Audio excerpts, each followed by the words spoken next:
बिस्मिल्लाहिर्रहमानिर्रहीम। अस्सलाम वालेकुम नाज़रीन, आप देख रहे हैं प्रोग्राम सिटी 10। मैं हूं आपकी मेज़बान अना यूसुफ। उम्मीद आप ठीक ठाक होंगे। प्रोग्राम का आगाज़ हम खबरों से करेंगे 11 बजे इंशाल्लाह। हमारे मेहमान भी ज्वाइन करेंगे और आपकी बर्थडे वाला सेगमेंट भी शामिल करेंगे 11:05 पर इंशाल्लाह। इसकी तरफ चल रहे हैं जी। आप आज की खबरें हमारे पास क्या है। नेट मीटरिंग पॉलिसी में तब्दीली, सोलर पैनल्स की कीमतें गिरने लगी हैं।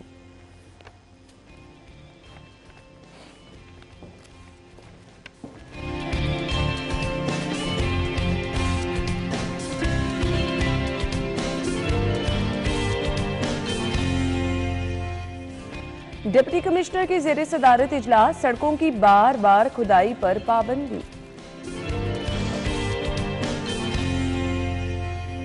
मॉडल रेडियो पर भी मनपसंद रेट हैं और खुलेआम गिरा फरोशी शहर में हो रही है।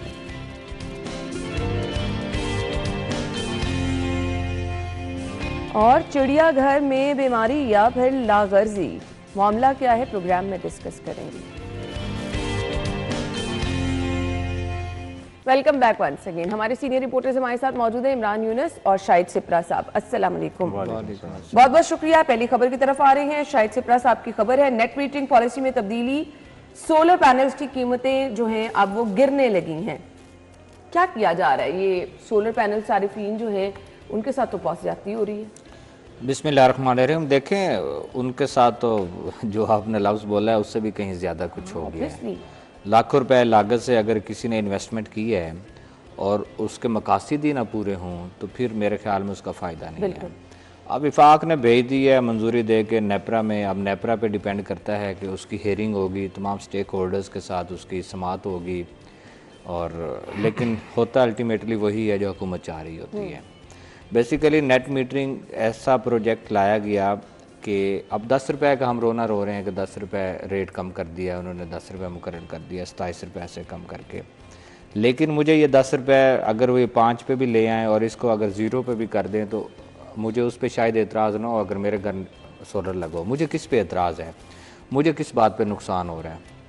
मुझे इस बात पे नुकसान आ रहा है जो आप अमेंडमेंट करने जा रहे हैं नेट ऑफ बिलिंग पे, कि आपने 1 मिनट मुझे देना, आपने ताकि लोगों को समझ आ जाए। मैं ये कहती बिल्कुल आसान अल्फाज में मैं आपको उसको मिसाल के साथ मैं उसको आपको बता देता हूँ। नेट ऑफ बिलिंग क्या जो अभी एग्जिस्ट करती है पॉलिसी, जो इसको अमेंडमेंट की है, और अमेंडमेंट जब अगर मंजूरी होती है तो वो चेंज। नेट ऑफ बिलिंग ये है कि आपने यूनिट बनाया है और लेस्को से यूनिट लिया है, वो यूनिट बराबर करके आपका बिल 0। मिसाल के तौर पे आपने 1000 यूनिट बनाया जी, ठीक है, एक्सपोर्ट किया, 1000 यूनिट इंपोर्ट किया तो आपका बिल 0 हो गया।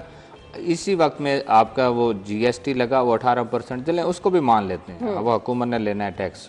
उसके बावजूद अगर नेट जो बिलिंग थी यूनिट के साथ वो ख़त्म की है। नुकसान कंज्यूमर का ये हुआ है कि आप पहले जब यूनिट रेट चल रहा था, मतलब ये मैं आसान अल्फाज में कहता हूँ कि आप जो लेस्को से यूनिट ले रहे थे वो 60 रुपये का था, और जो आप सोलर से बना रहे थे वो वापस भी उसी रेट के बराबर कर रहा था। लेकिन वो प्राइस उसमें कभी डिस्कशन नहीं आती थी कि 60 रुपये का यूनिट जो हम ले रहे हैं और 60 का ही बना के उसको बराबर कर रहे हैं। अब क्या करने जा रहे हैं, जो अमेंडमेंट होने जा रही है वो ये हो रही है कि 1000 यूनिट आपने इंपोर्ट किया, लेस्को से लिया, जो इंपोर्ट जो किया आपने, उसको आपके टैरिफ जो बेस टैरिफ है उसके साथ उसका बिल बनाया जाएगा। वो तकरीबन बनेगा 1000 यूनिट का कोई 60 से 65 हज़ार के दरमियान। ठीक है। उसके बाद जो आपने एक्सपोर्ट किया होगा, जो 1000 यूनिट आपने दिया होगा, उसको ये मल्टीप्लाई करेंगे 10 रुपये के साथ। अच्छा, वो कितना बनेगा? 10,000 रुपया। 65,000 में से 10,000 रुपया माइनस कर देंगे और बाकी जो आप 55,000 रुपया बिल है वो आप अदा करेंगे। बहुत बड़ी ये पॉलिसी बनने जा रही है। अच्छा, अब इसमें एक और 1000 यूनिट तक की रख के हम मिसाल दे लेते हैं। अगर ये 10,000 आप बचत करवा रहे हैं तो 1000 यूनिट पे जो GST टैक्स बनता है आपका 18%, वो भी 8-9 हज़ार बनता है। इसका क्या मतलब है कि आपने पूरा 65,000 ही बिल देना है, आपको 1000 या 2000 की बचत हो रही है।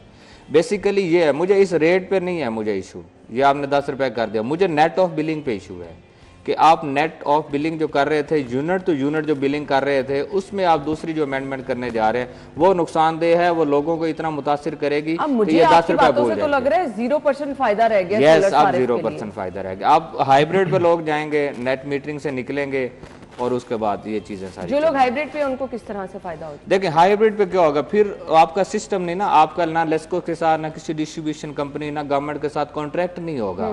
फिर और पंजाबी की मिसाल है, सूरज शुआमत है तो मसला होगा, फिर उस पर नहीं। अच्छा, इस पे भी बात हुई है, मजे की बात यह है IMF का जो वफद हालिया आया हुआ था पिछले हफ्ते, उन्होंने क्वेश्चन किया है कि हाइब्रिड पे जो आज जा रहे हैं उस पे क्या आपकी पॉलिसी है।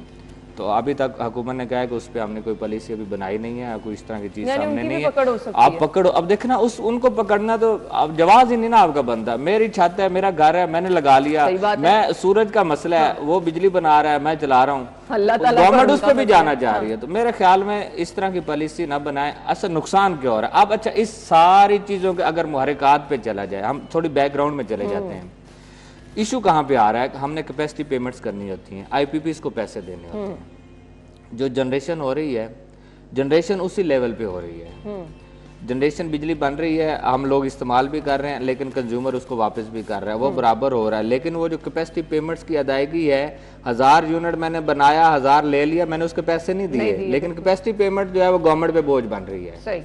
वो आम जो दूसरे कंज्यूमर्स हैं उन पे बोझ बन रही है। बोझ इस तरह बन रही है, वो आम टैरिफ तब्दील करेंगे, वो महंगा करेंगे, वो उस पे जाएंगे। इस तरह की जरूरत बेसिकली इसलिए बना कि वो ये कहते हैं कि जो कुछ परसेंट जो आम जो हमारी अशराफिया है, अब तो खैर अशराफिया नहीं, अब तो मैं अपने गांव में भी जाऊं, मोटरवेज पे भी आप सफर करें तो आपको सारे जो विलेजेस हैं, गांव है, हर घर की छत पे पड़े अपनी गाड़ियां बेच के सोलर लगवाए है ना। गवर्नमेंट ये कहती है कि आम सारे पे बोझ बनता है, ये कुछ लोग हैं, कुछ परसेंट है, उन्होंने सोलर लगवाया और हमें वो कीमतें बढ़ाना पड़ती हैं और वो बोझ पड़ता है अपनी जगह पे, और वो भी ठीक है। लेकिन दूसरी जगह पे हम लोग अगर सोलर की तरफ आ जाएं, और जो आपने 2016-17 में जो हमारे मिनिस्टर ऑफ पावर उस वक्त जब मीडिया टॉक करते हैं और अपना क्रेडिट लेते हैं, ठीक है उन्होंने शुरू की थी नेट मीटरिंग, इसमें कोई दूसरी राय नहीं, उस वक्त भी वो मिनिस्टर ही थे। लेकिन आज अगर उसको बिल्कुल उसका गला घोंटने आप जा रहे हैं और लोगों को बिल्कुल उस जीरो पे लाना चाह रहे हैं, तो फिर ये क्रेडिट भी मौजूदा वजीर का है। इसलिए मेरे ख्याल में कोई दरमियानी रास्ता, अब कोशिश है कि नेपरा इसका कोई दरमियानी रास्ता निकाले, अदरवाइज क्या होगा। आपने जो ऑन ग्रिड आपने इन्वर्टर लगा रहे हैं, लोग 2-2.5 लाख रुपया लगाएंगे, हाइब्रिड इन्वर्टर लगाएंगे और नेट मीटरिंग खत्म करवा देंगे। हाँ बिल्कुल, बात तो वहीं पे आ जाएगी ना। बिजली तो आप बना रहे हो, इस्तेमाल तो फिर भी नहीं होगी। जिन लोगों ने 8-8, 10-10 लाख रुपए लगाए, उन्होंने तो फिर कोई आसान रास्ता निकाले। 60-60, 70-70 हजार बिल तो अब कोई नहीं। मैं ये 1000 यूनिट की दे रहा हूँ मिसाल, जिन्होंने 10 किलोवाट या 12 या 15 किलोवाट के सिस्टम लगाए हुए हैं, 1000 यूनिट तो आपका एक AC आप रात में चला लें, जल जाता है। ये मैं एक मिसाल के तौर पर मिसाल इसलिए दी है कि एवरेज कंजम्पशन है गर्मियों में, जो आम सारिफ है जो एक AC अफोर्ड कर सकता है, उसका 1000 यूनिट तक बिल आता है, ताकि लोगों को समझ आए इसकी।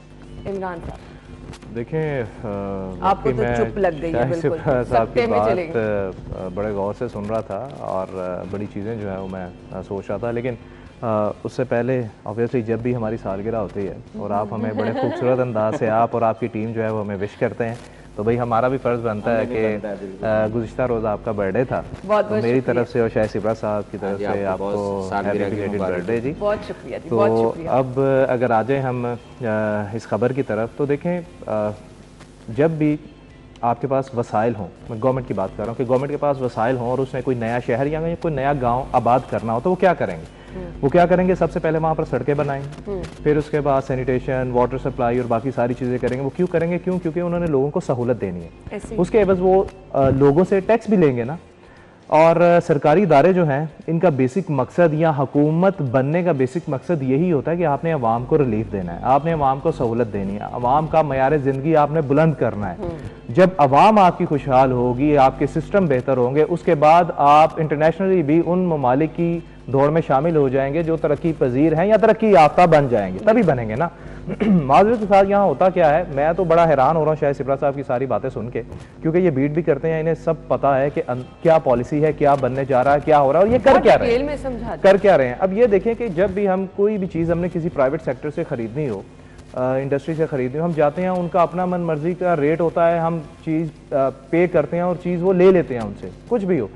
सरकार जो है, सरकार और प्राइवेट सेक्टर में फ़र्क ये है कि हमें ये पता होता है कि सरकार हमें सहूलत देगी, यहाँ से चीज़ सस्ते दामों मिल जाएगी। जैसे ये सस्ते बाजार लगा लें आप, सस्ते बाजारों में चीज़ें सस्ती मिलती हैं, क्यों? क्योंकि सरकार के अब सरकार देखें करने क्या जा रही है। हैरानगी वाली बात है कि ठीक है आप नए डैम नहीं बन रहे या जो अभी तक ज़ेर तामीर है वो अभी तक बन नहीं पाए, बिजली इसलिए ठीक है आप बिजली जो है वो नहीं पैदा कर पा रहे, लेकिन इसका हरगिज़ मकसद ये नहीं है कि आप आवाम का गला घोटना शुरू कर दें। सबसे पहली बात यह है कि खुदा की कसम, मैं हमेशा शायद सिप्रा साहब से भी मैं जब बात करता हूँ ना, अक्सर हम रिपोर्टिंग रूम में बैठे होते हैं और हम डिस्कशन करते हैं, मैं कहता हूँ भाई इनको लगाम डालने वाला कोई नहीं।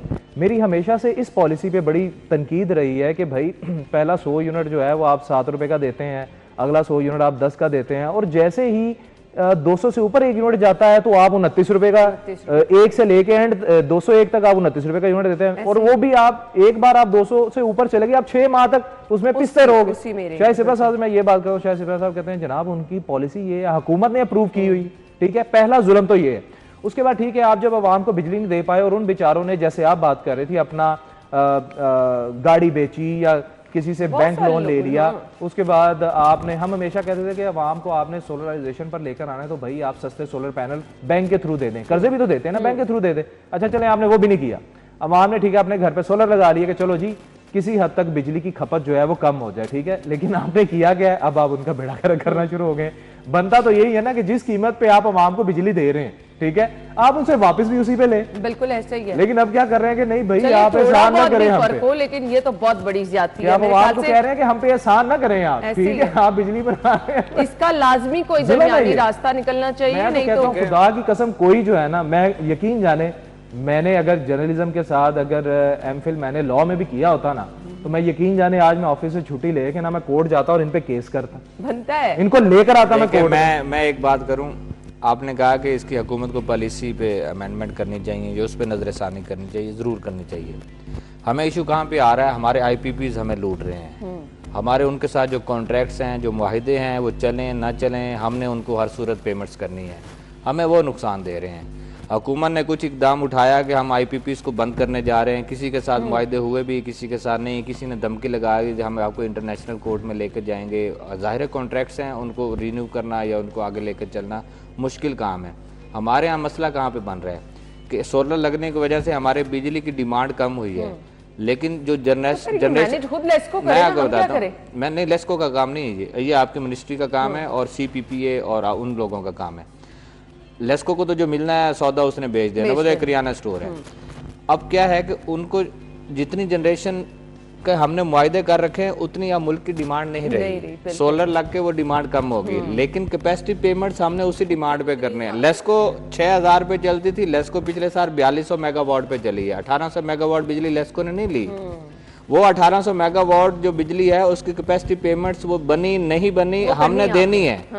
इसलिए मेरे ख्याल में ये सोलर की तरफ या इनकी तरफ आने से बेहतर यही है कि उन IPPs के साथ आप कॉन्ट्रैक्ट्स या ख़त्म करें या रिन्यू करें, या अगर वो इंटरनेशनल कोर्ट्स में जाते हैं तो वहाँ फाइट करके फिर ये बिजली सस्ती होनी है। अदरवाइज अगर IPPs के साथ हमारे मुआहदे रहे, ये आप सोलर कर लें जो मर्जी आने वाली गर्मियों में होगा क्या। ये IPPs वही है ना जिसपे गौहर एजाज साहब ने बकायदा प्रेस कॉन्फ्रेंस भी की थी और इस इशू को हाईलाइट किया था कि IPPs का स्कैंडल वो सामने लेकर आए। उस पे भी क्या हुआ, कुछ हुआ नहीं बन पाया ना, आपने उनके आगे भी घुटने टेक दिए। हमारी गवर्नमेंट जो है ना, हमारी गवर्नमेंट स्पेशली मैं नून लीग के हवाले से बात करूं, हमारी जो मौजूदा गवर्नमेंट है ना, इसने ना हमेशा प्राइवेट सेक्टर के आगे घुटने टेके। मजाल है कि ये लोग आगे खड़े हो गए हों। बिल्कुल ऐसे ये क्यों खड़े होंगे, क्योंकि ये तब खड़े होते हैं जब आपने अवाम को रिलीफ देना हो, जब आपने कहना भाई बाढ़ में जाए अवाम, ठीक है, हम तो अपना प्राइवेट सेक्टर जो है उसको देखेंगे, प्राइवेट सेक्टर को मजबूत करेंगे। क्यों? क्योंकि आपका जो प्राइवेट सेक्टर है उसके तमाम करता धरता तो बैठे ही आपकी कैबिनेट में, बैठे ही आपकी असेंबलियों में। बिल्कुल सही कहा। मुझे लेस्को के कंज्यूमर का आखिरी बात करूं, आयशा से रिक्वेस्ट है 1 मिनट की। लेस्को 4200 मेगावाट पे चल रही है ना, 1400 मेगावाट के करीब सोलर बना रहा है। हमें लेस्को की डिमांड कितनी रह जाएगी? 2700-2800 मेगावाट। 2-1000 उसको मिल जाएगी सस्ती बिजली उसको विंड से या तरबेला मंगला से। तो 700-800 मेगावाट का शॉर्टफॉल हो, 4 घंटे की शेड्यूल लोड शेडिंग कर दें, सस्ता यूनिट कर दें, 30 रुपए 40 रुपए का लोड 4 घंटे की लोड शेडिंग अफोर्ड कर लेंगे। बिल्कुल सही कहा। ये इस तरह के इकदाम करें तो फिर तो समझ आती है, अदरवाइज कोई हल नहीं है इसका। अदरवाइज अब तो अगर ये जो फैसले होने जा रहे हैं या होते हैं, मुझे तो लगता है सोलर सारे बाहर सड़कों पर निकल आएंगे एहतजाज करने, और बनता भी है। ब्रेक के बाद आपको ज्वाइन करेंगे, स्टे विद अस।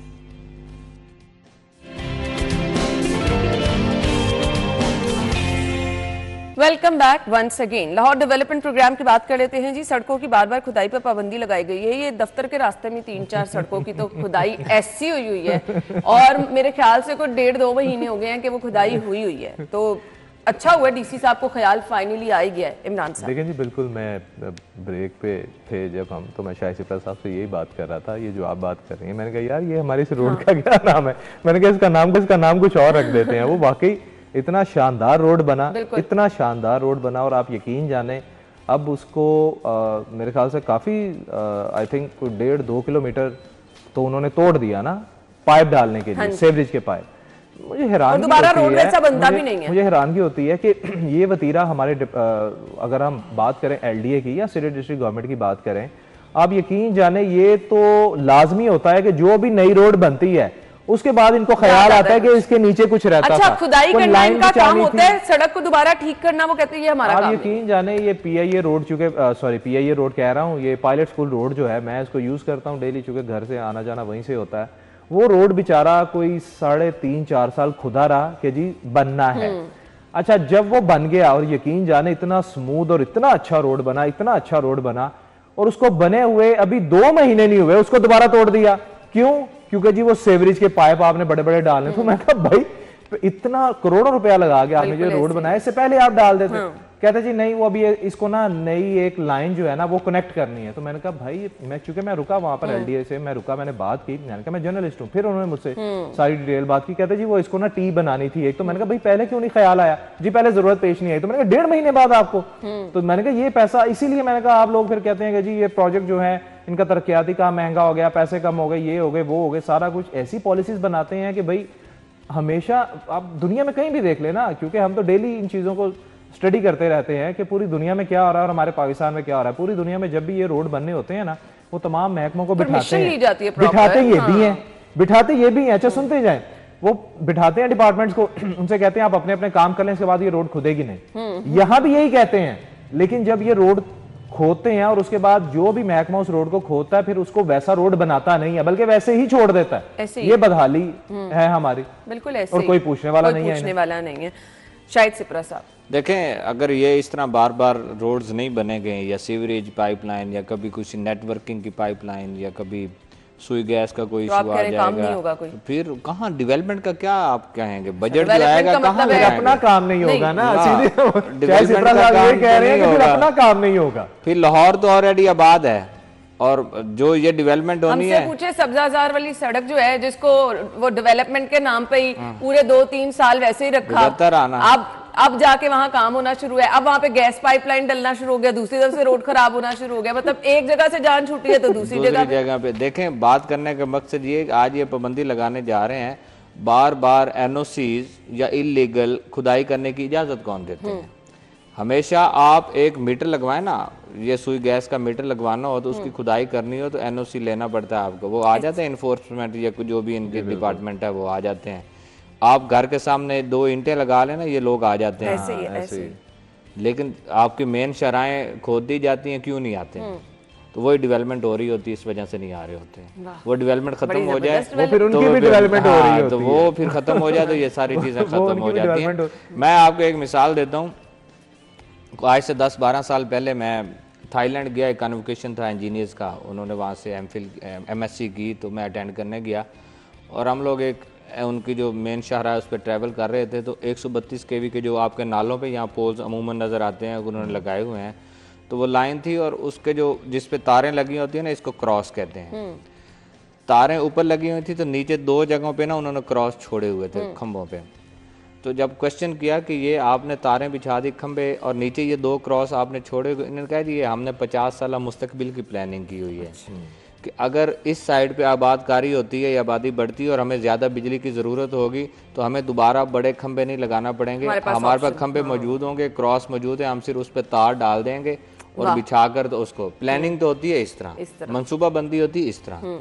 अगर डेवलपमेंट पे ही रहना है तो फिर लाहौर तो ऑलरेडी डेवलप्ड है, तो तो फिर बार बार डेवलपमेंट का जो बजट आता है कहीं ना कहीं लगना है। देखें इस वक्त जो सोसाइटीज हैं मज़ाफ़ात में वही हैं, उसके अलावा लाहौर की और डेवलपमेंट कोई नहीं है। बिल्कुल ऐसे ही है। कहीं ना कहीं से खुदाई होगी, कहीं ना कहीं से शाहराह जो है उसको तोड़ेंगे, कहीं पे कारपेटिंग का काम शुरू कर देंगे, कहीं स्ट्रीट लाइट्स का काम शुरू हो जाएगा। तो ये इसी तरह के प्रोजेक्ट छोटे मोटे चला के जो आपके पास सालाना बजट आएगा वो एट द एंड किया होगा वो ख़त्म हो जाएगा। ऑडिट पैराज भी बन जाएंगे, ऑडिट पैरा बनाने वाले भी मैनेज हो जाएंगे, ख़त्म करने वाले भी मैनेज हो जाएंगे। ऐसे ही है। तो इस तरह की चीज़ें जब होती हैं, अच्छा फैसला है। देखिए फैसले पे तनकीद होनी चाहिए, हो भी रही है, लेकिन फैसला अच्छा है। उसकी वजह क्या है कि चलें अब आ गए इस बात पे पाबंदी, लेकिन मैं ये कह दूं कि पाबंदी ये लग नहीं सकती। वही तो मैं कह रही हूं, ये पाबंदी पहले भी लगी हुई थी माजरत के साथ। हाँ। ये पाबंदी पहले भी लगी हुई थी। ये चीज पहले भी थी कि जब किसी ने तोड़फोड़ करनी है वो एनओसी लेगा।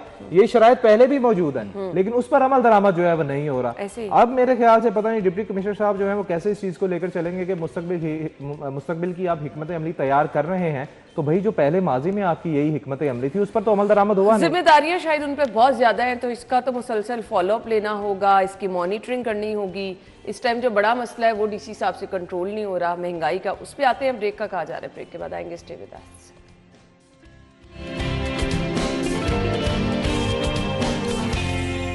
Welcome back once again.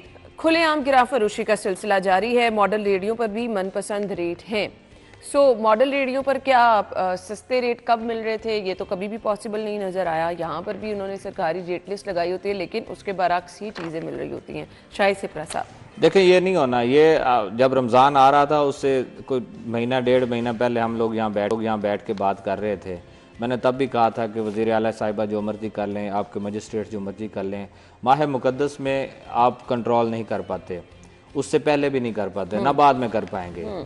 Basically जो बुनियादी जरूरत है, जिनका ये काम है, अगर वो अपने काम में ही फेल है तो फिर उन्होंने भाई काम में क्या फेल है। आपने सब्जी मंडी जाना कोई नहीं है जहां से रेट लिस्ट निकलती है, जहां पे माल आता है। अल्टीमेटली देखें नुकसान किसको होता है, किसान को होता है। आप उससे सस्ते दामों लेकर जब वो सब्जी मंडी आता है और उसके बाद आगे निकल के जब आपकी परचून पे चीजें आती हैं तो वहां तक कीमतें चेंज हो चुकी होती हैं। जो आप डीसी साहब की पर्सनालिटी की तारीफ कर रहे थे वो इसीलिए है क्योंकि जो मैंने तो टीवी पे देखा, मुझे क्या पता। वो इसीलिए है, मंडी में नहीं जाते ना। नहीं यार मंडी ये तो कोई बात नहीं, लेकिन बात करने का मकसद पता क्या है, ये रेडी बाजार जो लगे हुए हैं देखने में बड़े खूबसूरत लगते हैं। ठीक है, तजावजात भी खत्म हो गई, बाकी चीजें भी होंगी, लगता भी अच्छा है जाते हुए कि एक साइड पे जो चीज अच्छी है हम उसको अप्रिशिएट करते हैं, वो अच्छी है।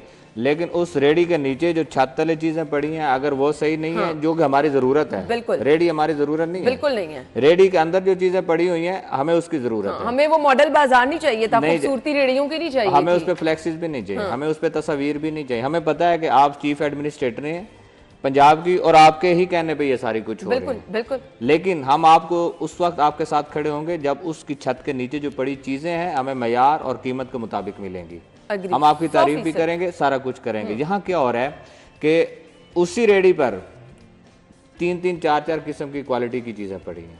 बिल्कुल ऐसे आप अच्छा आप मैं गया हूँ या आप गए, कोई भी सारिफ गया है, उसने कोशिश करनी है कि मैं सबसे अच्छी क्वालिटी की चीज़ लूँ। अच्छा ले ली, कीमत का जब पूछा 50-60 रुपए पर केजी का फ़र्क आ गया। जब पूछा जी ये सरकारी रेट लिस्ट तो ये है, वो ये पड़ी है जी, वो आप ये ले लें। अब मुझे बताएं कि वही रेडी है, 4-5 फीट की वो रेडी है, उसमें 3-4 किस्म की चीज़ें पड़ी हैं और मयार भी मुतय्यन करने वाला कोई नहीं है। और ये यूनिफॉर्म वाले जो फिरते थे पता नहीं क्या कहते हैं, डिस्ट्रिक्ट गवर्नमेंट इमरान करता है, इसको पता होगा, वही होते हैं। वो कहाँ पे हैं? ये नहीं होना। 15-16 रोजे गुजर गए हैं, इसी तरह 2 हफ्ते और रह गए, गुजर जाने, ईद गुजर जानी है, महीना अच्छा गुजरेगा, बकरा ईद आएगी, लोगों को प्याज की ज़रूरत होगी, टमाटर, मिर्च, अदरक, लहसुन, फिर इन चीज़ों में फिर बढ़ना शुरू हो जाएंगी। ये एक सिस्टम है, ये चलना ही चलना है, इसको जितना मर्जी तनकीद कर ले। मैंने तब भी कहा था कि सीएम साहिबा एक दफ़ा जाकर जिस तरह हॉस्पिटल में गई है ना, किसी बाजार में तो जाएं, नजदीक ही चले जाएं, टाउनशिप मॉडल बाजार में चले जाएं, किसी और मॉडल बाजार में चले जाएं। लोग जब आपको बताएंगे कि क्या ग्राउंड, और फिर लोगों से मिलें, फिर सिक्योरिटी से कहें कि लोगों को मिलने दें, बिल्कुल, और फिर उनसे दरियाफ्त करेंगे क्या हालात है, आपको सारा समझ आ जाएगा। बिल्कुल ऐसे ही है। ये तो ये है कि जब आप लोगों से मिलेंगे आपको इश्यूज तभी पता चल रहे हैं। इमरान साहब देखिए, कल अफ्तार के लिए मैं फ्रूट लेने जब बाहर गया, केले की कीमत पे लोग इतने परेशान हैं। मैं वही बात करने लगा था। मैं जी LOS नाले की तरफ गया क्योंकि वहाँ पर भी रेडी बाज़ार जो है वो बना है, तो देखने में वाकई बहुत अच्छा लगता है। एक्समिट्री में आपकी वो रेडियाँ जो हैं वो लगी हुई हैं, रोड पे नहीं है, कोई ट्रैफिक रश नहीं है, बड़ा अच्छा लग रहा है। चले हम हमेशा वहीं से करते हैं, अच्छा लगता है कि यार चले अगर लोग जो हैं रेडी बान अगर वो रोड छोड़ के एक स्पेसिफिक डेजिग्नेटेड जगह है वहाँ पर मौजूद हैं और अपना कारोबार कर रहे हैं, तो हमें उनको अप्रिशिएट करना चाहिए और वहाँ जाना चाहिए। मैं कल गया तो मैं केले ढूंढ रहा था, अच्छा काफ़ी मैंने 3-4 रेड़ियाँ देखी, छोटे छोटे केले, गले गले ग्रीन कलर के अजीबोगरीब केले। एक जगह मुझे ज़रा थोड़े से बेहतर नज़र आए, लेकिन साइज़ उनका भी बहुत छोटा था। मैंने पूछा कितने, कहता जी 300 रुपये दर्जन। मैं बड़ा हैरान हुआ, मैंने उससे पूछा, मैंने कहा यार मेरी बात सुनो, चलो ठीक है आप 200 रुपये कर लो, 250 रुपये कर लो, समझ में आता है, 300 रुपये कहता। तो मैंने कहा वो भी मतलब इनकी क्वालिटी देखें, क्या क्वालिटी है। कहता सर 400 रुपये वाले भी हैं, वो नीचे रखे हुए हैं। ये इसके शायद साहब की जो बात थी ना डिफरेंट क्वालिटी, कहता सर 400 रुपये किलो दर्जन वाले भी हैं, वो नीचे पड़े हुए। मैंने कहा वो दिखाना, वो देखे तो वो कदरे बेहतर थे, वो अच्छा केला नहीं था, कदरे। मैंने कहा भाई ये केले को क्या हुआ है। कहता जी सीजन नहीं है। मैंने कहा यार हम तो हमेशा से हमने यही देखा है कि बगैर सीजन भी अच्छा केला जो है ना वही सामने आया है। कहते हैं जी कि नहीं वो आपको पता है रमज़ान है इस वजह से। हैरानगी वाली बात है कि अल्लाह माफ़ करे, जिस तरह शायद सिपरा साहब ने बात की कि रमज़ान के बाद छोटी ईद आ जाएगी, फिर बड़ी ईद आ जाएगी।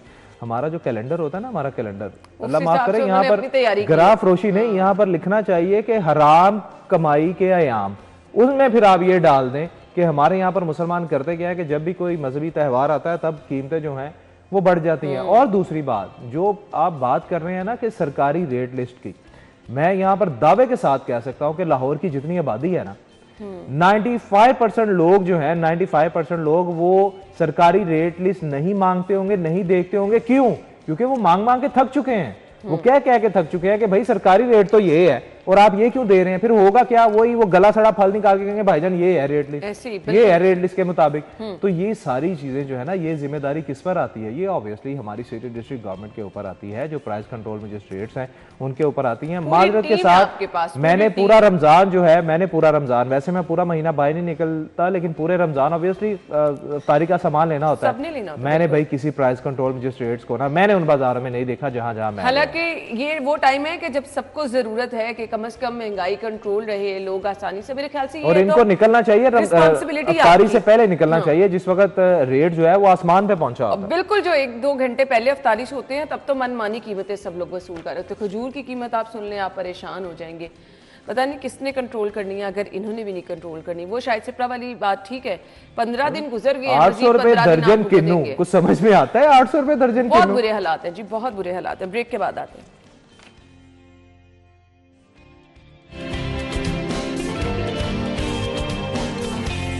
Welcome back. खबर है जी लाहौर चिड़ियाघर से, जहां पर बीमारी या फिर लागर्जी का मुजाहरा किया जा रहा है। गुज़श्ता चंद हफ्तों में मुतादिद कीमती जानवरों की अमवात वाक़ हो चुकी हैं। इस पर तो इंतज़ामिया से पूछना चाहिए, क्योंकि हर जानवर के अकॉर्डिंग उन्हें पता होता है कि कौन सा जानवर कौन से इन्वायरमेंट में उसको रखना है, उसकी खुराक में मौसम की तब्दीली के साथ साथ क्या चीज़ लेकर आनी है, उसके रहने सहने की जो तमाम इंतजामात हैं मौसम की तब्दीली के साथ, उनको कैसे चेंज करना है, और फिर वेटनरी डॉक्टर वहाँ पे मौजूद होता है।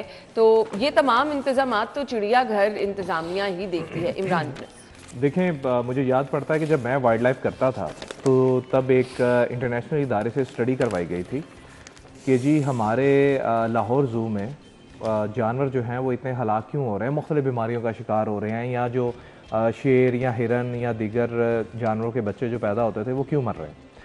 अच्छा, उन्होंने, वो इंटरनेशनल इदारा आया, उसने स्टडी की और उस स्टडी की फाइंडिंग्स जो हैं वो ये थी, उन्होंने कहा है कि जिस जगह पर आपने लाहौर ज़ू बना रखा है, यहाँ पर आप कुछ भी कर लें, कुछ इस एरिया में कुछ भी कर लें, आपके तमाम जानवर जो हैं वो आहिस्ता आहिस्ता मर जाएंगे।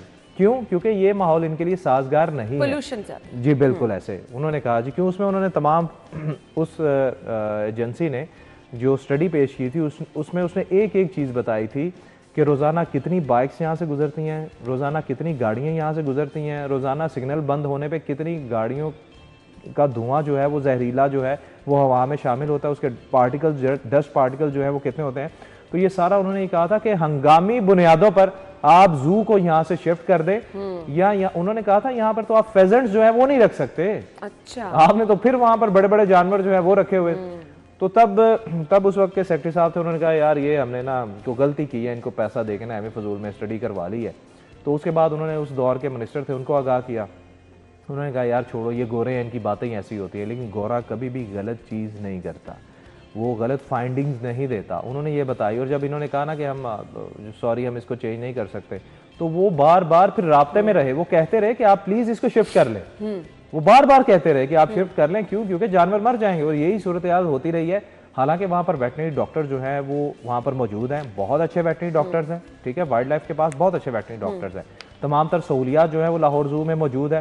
हर वक्त वहाँ पर 24 घंटे डॉक्टर जो हैं वो वहाँ पर अवेलेबल होते हैं। रात के वक्त भी ड्यूटी होती है डॉक्टर्स की, वो रात के वक्त भी वहाँ पर, क्योंकि मैंने की है बीट, मुझे पता है, वो लोग वहाँ पर मौजूद होते हैं। हर किस्म की आला मेडिसिन जो है वो उनके पास होती है, लेकिन वो मर क्यों रहे हैं उसकी वजह मैंने आपको बता दी है। अब गवर्नमेंट इस पे क्या कदम लेती है या क्या इकदाम उठाएगी, इस पे हम कुछ नहीं कह सकते। शायद से प्रसाद देखिए, लाहौर में सस्ती तफरी क्या है बच्चों के पास? बस चिड़ियाघर ही है ना। No doubt. पहले हाथी होता था, वो भी अब नहीं। जो जिस पे लोग जाते थे ज्यादा बच्चे जाते हैं, अच्छा वो छोटे बड़े सबके लिए वो थी कि आप एंटर होते थे और सामने जो है उसका। उसके बाद देखें, एक पूरा डिपार्टमेंट है आपके पास वाइल्ड लाइफ, उनको तनख्वाहें भी मिलती हैं, अमरात भी मिलती हैं, ये अद्वियात जिसका जिक्र कर रहे हैं, डॉक्टर्स की बात कर रहे हैं, इसके फंड्स भी मिलते होंगे, सिर्फ इसलिए कि उनकी देखभाल करनी है और कुछ नहीं करना।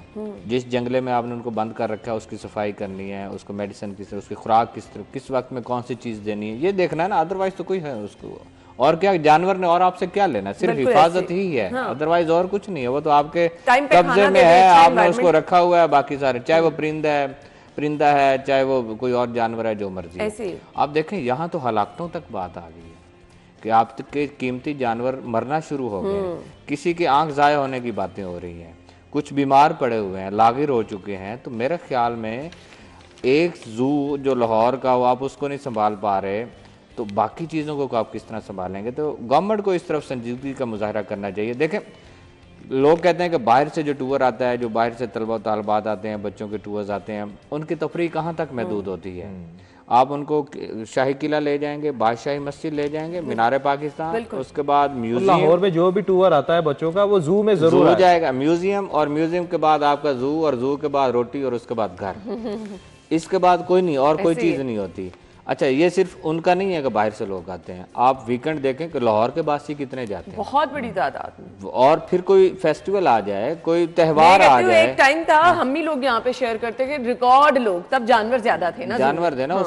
आप तो बड़ी पुरानी बात कर रही है ना, ये कोई ज्यादा नहीं पुरानी, वो आप मुझे समझ आ गई, वो इतनी ज्यादा नहीं, वो कुछ चले साल कर लेते हैं। वो आपके तासुरात से मुझे पता चला कि ये क्या कह रहे हैं, वो इतनी ज्यादा पुरानी बात नहीं, लेकिन चले मैं कह जब हमारा जेल रोड पे ऑफिस था, ये चले उसकी बात कर लेते हैं। ये स्टूडेंट थी आप, उस वक्त जू की हालत और थी, लेकिन इस वक्त जू में आप चले जाएं, बहुत ज्यादा कुछ भी नजर नहीं आता, देखने को कुछ भी नहीं, सफाई कोई नहीं है। आप इवन आपके जितने पिंजरे हैं वहां पर भी जो सफाई स्टैंडर्ड की होनी चाहिए वो भी नहीं रखी गई है, और लोगों की डिमांड क्या है। अच्छा, अब ये तफरीह सस्ती भी नहीं रही ना, जब से आपने तो खैर 300 कितना टिकट कर दिया अब इन्होंने, आप शाम घर के अलहदा से टिकट कर दिया, एंट्रेंस के अलहदा से टिकट कर दिया, और पार्किंग की फीस वगैरह अगर आप डालें तो वैसे इंतजाम ठेके पे देने के बाद नो डाउट पता नहीं बेहतरी वहां पर कुछ आई है नहीं, मैंने विजिट नहीं किया। सोर्स ऑफ इनकम बना लिया गवर्नमेंट ने, तो फिर जब जिस चीज को आप सोर्स ऑफ इनकम को बना लेंगे तो फिर अल्टीमेटली वो प्राइवेट सेक्टर उसको जो मर्जी करेगा, फिर गवर्नमेंट का कंट्रोल में नहीं है। गवर्नमेंट को उसने पैसे दे दिए हैं, फिर उसके ठेकेदार की मर्जी है, उसको जिस तरह मर्जी चलाए, फिर आप यहाँ बैठ के जो मर्जी करते रहें। उसको पता है कि भाई मैंने गवर्नमेंट को पैसे दिए ना। सवाल ये फिर ठेके पे देने के बाद भी अगर ये मसाइल हैं तो फिर क्या फायदा हुआ? तो फिर देखें ना, प्राइवेटाइजेशन क्यों की जाती है? बेहतरी आएगी, प्राइवेट सेक्टर उसमें काम करेगा, लेकिन दिन ब दिन अगर उसमें उसकी गहराई में जाएं और वो मसाइल ही आते जा रहे हैं, मसाइल पैदा होते जाए, तो फिर फायदा कोई नहीं है। ऐसे ही है। लें जी, ये सस्ती तफरीह, एक तो सस्ती तफरीह ही नहीं, और अगर आप इसको कुछ बेहतर करना चाहते हैं तो आपको मैक्सिमम यहाँ पे सहूलियात भी देनी है, और सबसे बड़ी बात जानवरों के लिए यहाँ पर जो है मजीद आपको काम कर रहे हैं, और बच्चों की अट्रैक्शन वाले जो जानवर हैं वो मजीद लेकर आने, लेकिन जो जानवर हैं उन्हीं को बचा ले तो बहुत बड़ी बात है। बहुत बहुत शुक्रिया आप लोगों के वक्त के लिए। ब्रेक और हेडलाइंस के बाद आएंगे, हमारे साथ रहिएगा।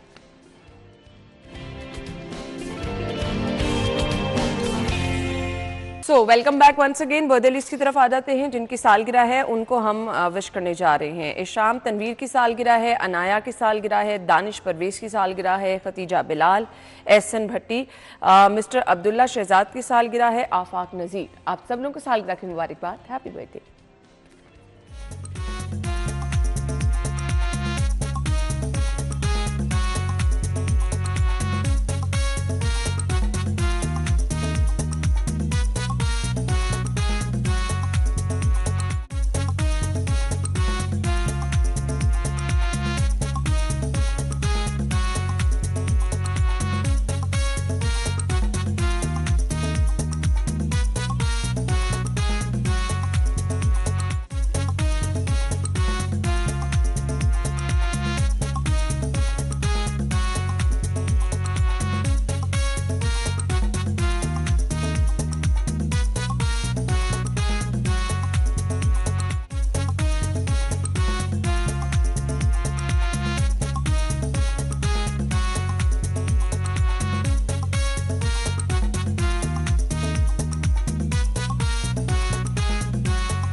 Happy birthday once again. आपकी सालगिरह भी ऐसे ही स्पेशल होगी। अगर आपकी कल सालगिरह है तो हमें अपनी पिक्चर और नाम भिजवा दें और प्रोग्राम में शामिल हो जाएं।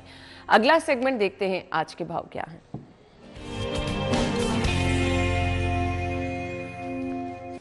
अच्छा जी, कल तक की सूरत हाल तो अभी हमने अपने न्यूज़ वाले पार्ट में डिस्कस की है। गिरां फरोशी थी, लोग परेशान थे, सब्जियों की फलों की ज़ायद कीमतें वसूल की गई। आज की रेट लिस्ट समरा की तरफ चलेंगे। Over to you Samra. रमज़ानुल मुबारक में भी इंतजामिया शहर से गिरां फरोशी का खात्मा करने में मुकम्मल तौर पर नाकाम है। ओपन मार्केट में सरकारी निरखनामे पर अमल दरामद नहीं हो पा रहा, जिसकी वजह से सब्जियां महंगे दामों फरोख्त हो रही हैं। आज के कुछ रेट्स के हवाले से आपको बताते चलें तो आलू का आज का सरकारी रेट 50 रुपये मुकर्रर है, लेकिन उसकी फरोख्त 60 रुपये तक में जारी है। इसी तरह से प्याज का आज का सरकारी रेट 50 रुपये मुकर्रर है और उसकी फरोख्त 70 रुपये तक फी किलो में हो रही है। टमाटर का आज का सरकारी रेट 55 रुपये मुकर्रर है और उसकी फरोख्त 80 रुपये तक में जारी है। इसी तरह से अदरक का आज का सरकारी रेट 355 रुपये मुकर्रर किया गया है, लेकिन ओपन मार्केट में 400 रुपये तक में फरोख्त जारी है।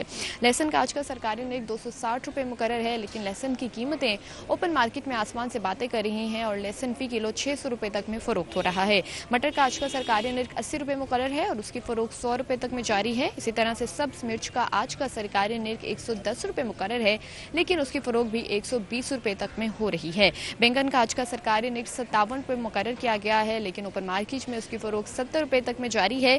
इसी तरह से गोभी का आज का सरकारी रेट 38 रुपये मुकर्रर किया गया है, लेकिन ओपन मार्केट में 45-50 रुपये तक में फी किलो में उसकी फरोख्त जारी है। शहरी जो आ रहे हैं सब्जियां खरीदने, उनकी जानिब से यही कहा जा रहा है कि रमज़ानुल मुबारक में कम अज़ कम गिरां फरोशी कम होनी चाहिए और जो रेट्स मुकर्रर हैं सरकारी निरखनामे में, उन्हीं रेट्स पर आगे शहरियों को सब्जियां फरोख्त की जानी चाहिए। लेकिन ओपन मार्केट में ऐसा बिल्कुल नहीं हो रहा, कोई चेक एंड बैलेंस नहीं है, इंतजामिया रेट लिस्ट चेक करने नहीं आ रही है, जिसकी वजह से गिरां फरोशों को खुली छूट मिली हुई है और वो अपनी मनमानी कीमत पर सब्जियां फरोख्त कर रहे हैं। शहरियों की जानिब से इंतजामिया से ये अपील की जा रही है कि सरकारी निरखनामे में जो रेट्स मुकर्रर हैं उनका इतलाक यकीनी बनवाया जाए।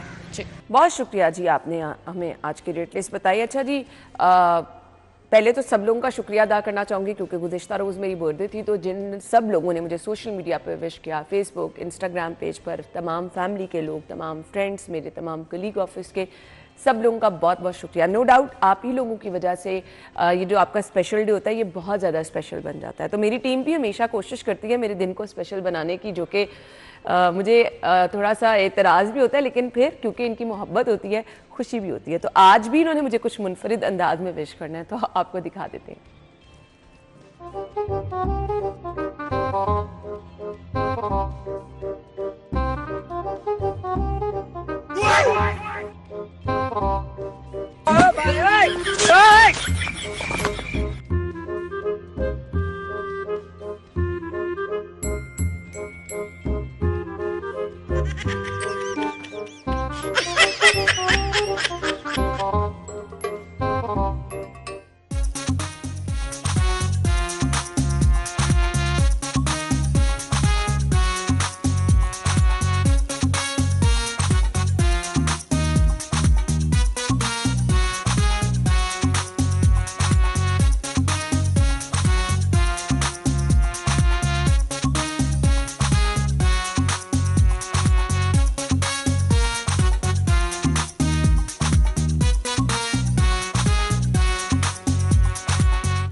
सो thank you so much once again उन तमाम लोगों का जिन्होंने बहुत सारी दुआएं दी, बहुत प्यारी प्यारी दुआएं दी। आप सब लोग मेरे लिए बहुत स्पेशल हैं और आप ही की वजह से हमारा ये शो है और हम आप लोगों के लिए ही यहाँ पे काम करते हैं। Thank you so much once again. हम ब्रेक के बाद आपको ज्वाइन करेंगे।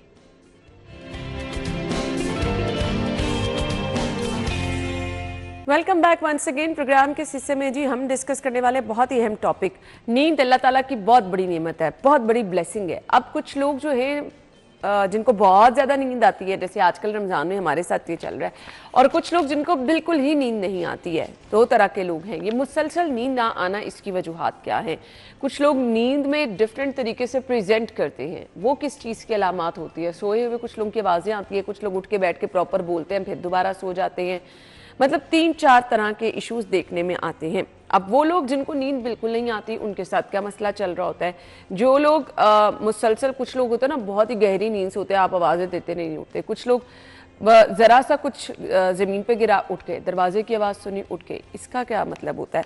डॉक्टर काशिफ फराज अहमद साहब माहिर नफ्सियात हमारे साथ मौजूद है। अस्सलाम वालेकुम डॉक्टर। जी वालेकुम सलाम। थैंक यू सो मच, बहुत बहुत शुक्रिया। नींद अल्लाह ताला की बहुत बड़ी नेमत है। हेल्दी इंसान को कितना टाइम सोना चाहिए?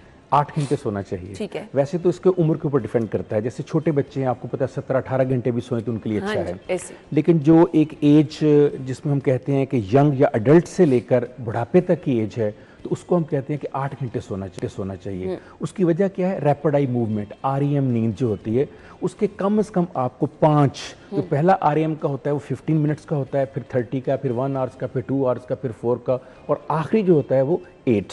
सो हमें 8 घंटे की नींद अगर हम लेंगे तो हमारी बॉडी के अंदर जितने सेल टूट रहे होते हैं, जितनी हमारे जिस्म के अंदर तोड़फोड़ हो रही होती है, ना सिर्फ सारी की सारी अल्लाह ताला के एक अपने निज़ाम के तहत वो ठीक हो रही होती है, बल्कि आपके जो मसल्स हैं उनको जो रिलैक्सेशन चाहिए 18 घंटे या 16 घंटे काम की, उसके लिए भी 8 घंटे आपकी नींद बहुत ज़रूरी है। सही, ग्रेट, ये तो टाइम हो गया।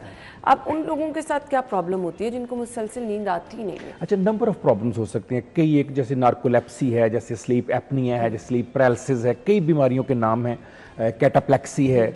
अब इसकी कई वजूहत हो सकती हैं। जो सबसे बड़ी वजह होती है वो जेनेटिक भी हो सकती है, मसलन अगर पेरेंट्स में दोनों माँ बाप को नींद नहीं आती थी तो ट्रांसफ़र हो सकता है जेनेटिक। नंबर 2 होता है कि इन्वायरमेंट ऐसी है, माहौल ऐसा है, आपका काम ऐसा है। कुछ लोग होते हैं जिनको रेस्टलेस लेग सिंड्रोम होता है, यानी शाम को जब सोने लगते हैं तो उनको टांगों में, पिंडलियों में दर्द होना शुरू हो जाती है, ये भी एक वजह हो सकती है। कुछ लोग स्ट्रेस बहुत ज़्यादा लेते हैं, ओवर सेंसिटिव हो जाते हैं, डिप्रेस हो जाते हैं बहुत ज़्यादा, कुछ लोग बहुत फ्रस्ट्रेटेड हो जाते हैं, कुछ लोग अपने मौजूदा हालात से, माहौल से इत्मीनान नहीं होता उनको। कुछ लोगों की कुछ कमरे की वजूहत भी होती हैं, आवाज़ें आ रही हैं या कहीं साउंड है या कहीं पर कोई लाइट है या कमरे का माहौल कुछ ऐसा नहीं है, तो उसकी वजूहत भी हो सकती हैं। और एक बहुत अहम वजह होती है जब आप अपनी नींद को ऑर्गेनाइज नहीं करते, रेगुलराइज नहीं करते। अच्छा, आई मीन कि आज आपने कभी 8 बजे सो लिया, कल 10 बजे सो लिया, परसों 12 बजे सो लिया, एक टाइम ना होना और एक टाइम से लेकर मुसलसल 8 घंटे ना सोना। और सबसे अहम बात यह है कि जो लोग समझते हैं कि जी मैं 2 घंटे या 3 घंटे दिन में सो लेता हूँ, दिन की नींद का रात की नींद से कोई मुकाबला नहीं। वाई? मेलाटोनिन जो है वो सिर्फ अंधेरे में आपके अंदर पैदा होता है, और ये नींद में बहुत ज़रूरी है कि मेलाटोनिन हो तो आपको नींद आए। दिन के टाइम जितना भी आप अंधेरा कर ले मसनूई, वो रात का अंधेरा नहीं हो सकता। सो रात की नींद की अपनी अहमियत है। सही। अब जिन लोगों को नींद कम आती है, करना क्या है उन्हें? हाँ, कई बात जिक्र हो सकते हैं इसमें। मसलन एक तो ये है कि अपने रिलैक्स करने के लिए योगा करें, डीप ब्रीदिंग करें, अरोमा थेरेपी यूज़ करें, टैपिंग करें, एक्सरसाइज करें, खुद को थकाएं। कुछ थोड़ी सी टिप्स यहाँ पर आप दे दें जो टैपिंग की आप जैसे टैपिंग एक दिन पहले भी आप ही के प्रोग्राम में हमने बताया था कि अल्लाह ताला ने इंसानी जिस्म में 9 मेरिडियन पॉइंट्स दिए हुए हैं। ये मेरिडियन पॉइंट्स से हैप्पीनेस हार्मोन रिलीज होते हैं, ये कार्टिसोल लेवल को जो कि स्ट्रेस पैदा करते हैं उसको कम करते हैं। वो कौन से 9 पॉइंट? एक तो है बिल्कुल आपके सर के सेंटर के अंदर, दूसरा है आपकी ये दोनों भुवों के दरमियान में, तीसरा है आपकी आंख के नीचे, चौथा है आपकी आंख के राइट साइड पे या लेफ्ट साइड के ऊपर, दोनों आंखों को देखना है। उसके बाद है आपके बिल्कुल नाक के नीचे इस जगह पर, फिर है आपके चिन के ऊपर, फिर है आपके क्राटे चौप के ऊपर, फिर है दोनों अंडर आर्म्स, और फिर है आपकी ये जो हड्डी होती है आपकी, इसको कॉलर बोन कहते हैं। तो इन जगहों के ऊपर अगर आप टैप करें अपनी उंगली के साथ, या अगर आप खुद टैप नहीं करना चाहते तो आप घर में किसी को कह सकते हैं, सिखा सकते हैं काम, वो टैपिंग करें 4 दफ़ा 6 दफ़ा उन जगहों के ऊपर इस तरह करनी है टैपिंग का। आपको फील हो कि आपको टैप, जैसे दस्तक नहीं देते, टैपिंग का मतलब ही दस्तक देना है, तो आपने अपने ही जिस्म को दस्तक देनी है। तो आप दस्तक देंगे तो उससे हार्मोन पैदा होंगे, डोपामिन हार्मोन पैदा होगा, एंडोर्फिन हार्मोन पैदा होगा, स्ट्रेस लेवल कम होगा और आपको नींद आएगी। इसी तरह अरोमा थेरेपी है। अब आप अरोमा लीजिए और उसको, लेकिन अरोमा में एक ख्याल रखना है कि आपने स्प्रे नहीं लेना जिसमें अल्कोहल वगैरह यूज होता है, आपने लेना है ऑयल बेस्ड। तो आप हाथ की बैक साइड के ऊपर एक कतरा लगाइए और एक कतरा उसका जो है वो लगाइए कराटे चॉप के ऊपर। दूसरे हाथ के साथ कराटे चॉप के साथ इस तरह कीजिए और हाथ की बैक को, ताकि आपके कपड़े वगैरह खराब ना हो, बास का अरोमा लग भी जाता है। और इस हाथ को अपनी ब्रीदिंग के इतना करीब कीजिए कि कम से कम 3 से 5 मिनट उस अरोमा को आप इनहेल कर सकें। ठीक 5 मिनट के बाद आप रिलैक्स भी फील करेंगे और आपको नींद भी आ जाएगी। स्पेशली रात के लिए जरूरी है कि आप अपने पिल्लो, सरहाने के कवर के अंदर की साइड पर 1 या 2 कतरे लगा लीजिए। खास तौर पे मैं कहना चाहूंगा लिवेंडर, पूरी दुनिया में सबसे ज्यादा इसके लिए इंपॉर्टेंट चीज है नींद के लिए, वो लिवेंडर है। उसके बाद आप कोई भी अच्छा इतर जिसको हम कहते हैं वो यूज कर सकते हैं। आजकल जो सऊदी अरब से आ रहे हैं वो बहुत अच्छे आ रहे हैं, खास तौर पे जो ऊद है उसके बहुत अच्छे असरात देखे गए हैं। चलें जी, ये तो बहुत अच्छी चीज आपने डॉक्टर साहब शेयर कर दी है। सो जिन लोगों को नींद नहीं आती उनके लिए बहुत जबरदस्त जो है वो चीजें डॉक्टर साहब ने शेयर की। ब्रेक ले लेते हैं, ब्रेक के बाद उन लोगों की बात कर लेते हैं जिनको बहुत ही ज्यादा नींद आती है। यहाँ से पेरेंट्स कहते हैं चलो जी जाके पढ़ो, देखते हैं बच्चा सो रहा है, दफ्तर में है तो सो रहा है। अब इसकी क्या वजूहात होती है, ब्रेक के बाद आएंगे। स्टे विद अस।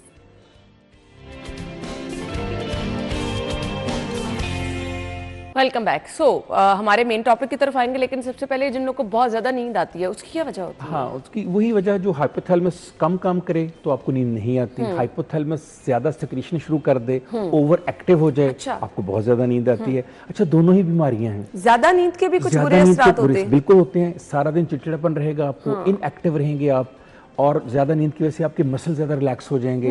जितना उनको फंक्शन करना चाहिए उतना फंक्शन नहीं कर पाएंगे क्योंकि आपने ज्यादा नींद ले ली हुई है। फिर आप उसके इतने आदी हो जाएंगे कि जब तक आप उतनी नींद नहीं लेंगे तो वो जो हमने कहा 6 से 8 घंटे वाली नींद, जब आप उससे 12 घंटे पे चले जाएंगे तो फिर जब तक आप 12 घंटे नींद नहीं लेंगे आप रिलैक्स नहीं होंगे। सो जिस तरह कम नींद आना एक बीमारी, इस तरह ज्यादा नींद आना भी एक होता है। दिन में नींद जहां बैठे सो जाते हैं, स्लीप एपनिया कहा जाता है उसको, और वो गाड़ी चलाते भी सो जाते हैं। आपने ट्रक ड्राइवरों के बारे में सुना होगा, वो कई किलोमीटर सोए गाड़ी चला लेते हैं। तो ये वही लोग हैं जिनका ओवर एक्टिव हो जाता है हाइपोथैलेमस। तो उसके लिए भी बहुत जरूरत होती है कि उनको भी ट्रीटमेंट करवाना चाहिए, थेरेपी के साथ भी, और अगर मेडिकेशन की जरूरत पड़े तो मेडिकेशन के साथ भी। स्लीप डिसऑर्डर क्या है डॉक्टर साहब? स्लीप डिसऑर्डर्स ये है कि बहुत सारे स्लीप के दौरान आपको कम नींद आना, ज्यादा नींद आना, नींद के दौरान आवाजें सुनना, नींद के दौरान डर जाना, जिसको हम कहते हैं नाइट टेरर। अच्छा। इसी तरह स्लीप वॉकिंग, नींद के दौरान चलना, ये सारी बीमारियां जो है इनको एक अम्ब्रेला टर्म के नीचे रखा हुआ है डीएसएम ने। उस अम्ब्रेला टर्म को कहा जाता है स्लीपिंग डिसऑर्डर या स्लीप डिसऑर्डर्स। अच्छा। तो स्लीप डिसऑर्डर जो है किसी भी नफ्सियाती मर्ज का सबसे इब्तदाई होता है। यानी अल्लाह ना करे कभी मुझे आपको भी कोई नफ्सियाती मसला शुरू हो जाए तो जो पहली अलामत उसकी होगी, या कभी आप मेंटल हॉस्पिटल में, या कभी आप फाउंटेन हाउस में, या कभी ऐसे इदारे में जाकर देखें, साइकियाट्रिक वार्ड में, तो सबसे पहला मसला वो बयान करेंगे मरीज अपना, वो कहेंगे हमें नींद नहीं आती या हम हर वक्त सोए रहते हैं। सो नींद अल्लाह की इतनी बड़ी नेमत है, सर्केडियन रिदम अल्लाह ताला ने जो दिया है, ये इंसानी जिस्म को, इंसानी अकल को, इंसानी ब्रेन को, इंसानी कॉग्निशन को सुकून देने के लिए। जैसे मेरा मोबाइल नहीं बंद कर देते और हम कहते हैं कि अब रीसेट होने लगा है, तो नींद इंसान को रीसेट करती है, रीबूट करती है इंसान को। बिल्कुल। वो लोग जो कि नींद में बोलते हैं, कुछ लोग प्रॉपर आवाजें निकालते हैं, सोए हुए आवाजें निकाल, कुछ लोग उठ के बैठ के बोलना शुरू कर देते हैं और फिर लेट जाते हैं। ये क्या कोई बीमारी है? बिल्कुल, ये भी बीमारी है। नींद के दौरान बातें करना, गुफ्तगू करना, पुरानी चीज़ों को दोहराना, दीवारों को टक्कर मारना, दरवाजे ढूंढते फिरना, ये इतनी डेंजरस बीमारी है चलना शुरू हो जाता है। हाँ, इतनी डेंजरस बीमारी है कि सम टाइम अल्लाह ना करे अगर कोई छत पे सो रहे हों तो गिर भी जाते हैं छत से। इसी तरह से घर से बाहर सड़क पर आ जाते हैं, उनको पता ही नहीं चलता कि एक्सीडेंट हो सकता है। बहुत सारी अमवात होती हैं इस मामले में। तो ये भी एक बीमारी है और इसकी जैसे मैंने कहा जेनेटिक वजूहात हो सकती हैं, एनवायरमेंटल वजूहात हो सकती हैं, आपकी स्ट्रेस हो सकती है, आपका मुसलसल परेशान होना, कारोबार में लॉस, फैमिली इश्यूज, कोई भी वजह उसके ऊपर असरअंदाज हो सकती है। उसके लिए बाकायदा साइकोथेरेपी सीबीटी आपको करवानी है, उसके लिए रिलैक्सेशन टेक्निक आपने इस्तेमाल करनी है, बॉडी को रिलैक्स रखना है, माइंड को रिलैक्स रखना है। और अगर फिर भी ऐसे होता रहे तो फिर आपको 2 तरह की मेडिसिन दी जाती है। एक को हम कहते हैं ट्राइसाइक्लिक मेडिसिन, अच्छा। एक को हम कहते हैं SSRIs, सिलेक्टिव सेरोटोनिन रिसेप्टिक मेडिसिन जो होती है। तो उनको फिर वो मेडिसिन देनी पड़ती है, लेकिन अंडर कंट्रोल इन्वायरमेंट, डॉक्टर के कहने के बगैर कभी भी दवाई नहीं देनी चाहिए और एक खास मखसूस वक्त के लिए दवाई देनी चाहिए ताकि वो पेशेंट अपनी गहरी नींद सो सके, बातें ना करे और खास तौर पर उठ के चलना ना शुरू कर दे उसमें। ठीक हो गया। ये किसी भी एज में हो सकती है कि किसी एज? जी, बहुत अच्छा सवाल आपका। ये दुनिया में किसी भी एज में हो सकती है। और नंबर 2, ये जेंडर की डिफरेंस भी नहीं करती। ये ऐसी बीमारी है कि ये मेल और फीमेल दोनों को ऑलमोस्ट एक जितनी ही होती है। अच्छा। और ये दुनिया के हर कल्चर में होती है। ये कल्चर का भी डिफरेंस नहीं करती, अच्छा। रंगो नस्ल का भी डिफरेंस नहीं करती। ये सब के ऊपर एक तरह से आती है। सही। लेकिन बच्चों में ये इसलिए खतरनाक होती है कि बच्चों को तो बिल्कुल पता नहीं चलता कि अगर छत पे सोए तो गिर ना जाए, सड़क पे ना चले जाएं ऐसा, क्योंकि बड़े जो होते हैं वो निस्बतन उनका जो कॉन्शियस है वो ज्यादा जाग रहा होता है। लेकिन छोटे बच्चे जो है वो नींद में, बल्कि उनको तो याद भी नहीं होता कि सुबह क्या हुआ उनके साथ। सो उनको ज्यादा एहतियात करनी चाहिए बच्चों के सही, हवाले कुछ से। लोग कहते हैं कि सो के उठे तो ऐसे होते हैं जैसे ऊपर बोझ सा है, आप उठ ही नहीं पा रहे हैं। So, ये क्या कंडीशन हाँ, होती है? बहुत अच्छी आपने बात की। इसको हम कहते हैं स्लीप पैरालिसिस। अच्छा। स्लीप पैरालिसिस के अंदर एक टर्म आती है स्लीप पैरालिसिस डेमन। अच्छा। यानी आपको ऐसा लगता है कि जिन या भूत आपके ऊपर आ गया है। स्लीप पैरालिसिस क्या होता है? नींद के दौरान या नींद के फौरी बाद आपका दिमाग जाग रहा होता है, कॉन्शियस जाग रहा होता है, आपको शऊर है क्या हो रहा है, मगर you are unable to move your body. आप अपनी बॉडी को सुन रहे होते हैं, सब कुछ पता है आपको क्या हो रहा है, लेकिन आप कर कुछ नहीं सकते, रिस्पॉन्ड नहीं दे सकते। आप आपकी बॉडी रिस्पॉन्ड नहीं करती। इवन कि आपको लगता है आपका सांस दब रहा है, आपके सीने में घुटन आ रही है, आपको ऑक्सीजन की कमी। यस, स्लीप पैरालिसिस बहुत बड़ा मसला है ये। और दुनिया में कहती है 5 से लेकर 50% लोग हैं जिनको जिंदगी में किसी एक दफा ये लाजमी हुआ होता है। दुनिया में 5% लोग हैं जिनको रिकरेंट यानी बार बार ये मसला होता है। तो उसके लिए बहुत जरूरी है कि देखा जाए कि स्लीप पैरालिसिस की वजूहात क्या है। चले इंशाल्लाह हम आने वाले शोज में इस पे जरूर, क्योंकि ये बहुत सारे लोगों का मसला है, तो इस पे डिटेल डिस्कशन करेंगे। थैंक यू सो मच, आपके वक्त का शुक्रिया। नाज़रीन, अपना ख्याल रखिएगा, कल मुलाकात होगी। अल्लाह हाफ़िज़।